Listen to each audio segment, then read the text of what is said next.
আসসালামু আলাইকুম সুপ্রিয় দর্শক মণ্ডলী। যশোরের মধ্যে ভ্রমণ পিপাসু মানুষের অন্যতম স্থান দেয়াড়া বুকভরা বাওড়, যেখানে অসংখ্য মানুষ বিকেল টাইমে নৌকায় ভ্রমণ করে, তেমনি আমাদের একটা ভ্রমণ যাত্রা। নদী পালতোলা নাও দুলে দুলে দুলে যাও যে কোথা বাইয়া ওই পাইছে গান স্রোতস্বিনী নদী পালতোলা নাও দুলে দুলে দুলে যাও যে কোথা এখানে ঝিলের ডোবাই নাম পোকাতের খেলা গান আমরা কি ওজন দিয়ে আসলাম কম আইছে এমবি ভাই একটা কথা বলি ভাই বলেন আপনি মনের মতন করে আমাদের দেখাবেন নটিটা না লাইভ করতে হবে না তুমি ভিডিও আগে কিরকম হয় দেখো টপ পেশন তো ডিউটিতে আছে মাথা খারাপ হয়ে যাবে আমি নদীর নামবো তো দেখিনি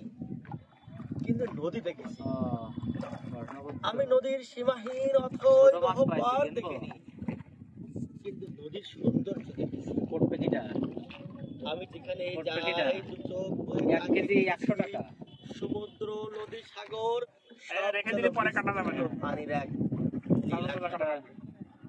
এই তো সেদিন তুমি এসে হোয়াটসঅ্যাপে ফোন দিতে পারবো অদূর যশোরের হোয়াটসঅ্যাপে ফোন দিতে পারবো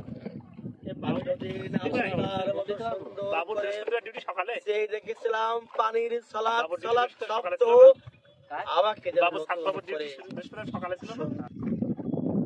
মাতৃভূমি কাজ প্রাকৃতিক শব্দের এক বর্ণিল মেলবন্ধন সেদিন নতুন করে আবার স্বপ্ন জায়গাতে শিখেছিল নদীর দুয়ারে যখন পাল তুলে নৌকার হালবে মাঝি বলেছিল ওই তো দূর সীমানায় আমাদের কিনারা আমরা তো দেখেছি সত্যি সেটাই কিন্তু তার আগে অসংখ্য নদীর ছলাৎ শব্দে ঢেউ আর নৌকায় আসি দেখছো না বহতা নদীর বাহমান স্রোতস্বিনী আমাদেরকে সত্যি মুগ্ধ করেছিল। আসুন আমরা সেই বুক ভরা বাওয়ারে আবার ঘুরে যাই। বানাই বানাই বললে কি ভাই মন খারাপ ভাই